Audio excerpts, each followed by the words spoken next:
A ojo de satélite, la Comunidad Valenciana es una alargada lengua al oriente de la península que se extiende junto al mar Mediterráneo. Pese a las apariencias, es un territorio de contrastes.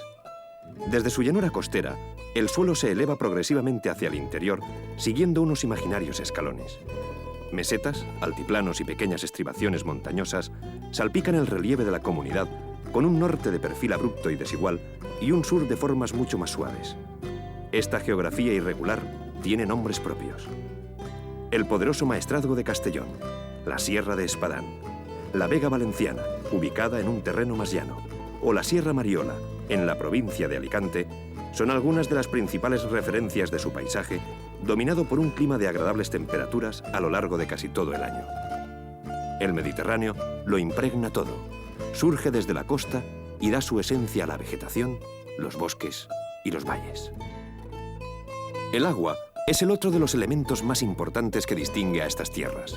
Su influencia se presenta siempre bajo diversas caras. Ríos como el Turia, el Júcar o el Segura, de caudal escaso y cortos recorridos, se alternan con regadíos y huertas muy fértiles que siguen teniendo un gran peso en la economía de la zona. Árabes y romanos enseñaron a los habitantes de esta zona a domar el agua y utilizarla en beneficio propio. Sin embargo, este valioso elemento a veces se desboca y enseña su peor rostro. La fragilidad de los ríos frente a las crecidas y la aparición de la gota fría en el otoño son los presagios de desastres cíclicos que provocan grandes pérdidas económicas e incluso víctimas mortales. La Comunidad Valenciana conoce muy bien estas catástrofes. Su población, sus comunicaciones y su economía se han resentido en múltiples ocasiones de estos zarpazos de la naturaleza.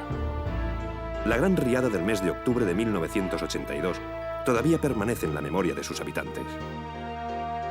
En aquella ocasión, las lluvias provocaron la rotura de la presa de Tous y la aparición de una gigantesca avalancha de agua que causó muertos, arrasó viviendas y huertas, forzó a masivas evacuaciones y colocó a una provincia en situación de extrema alerta durante varios días.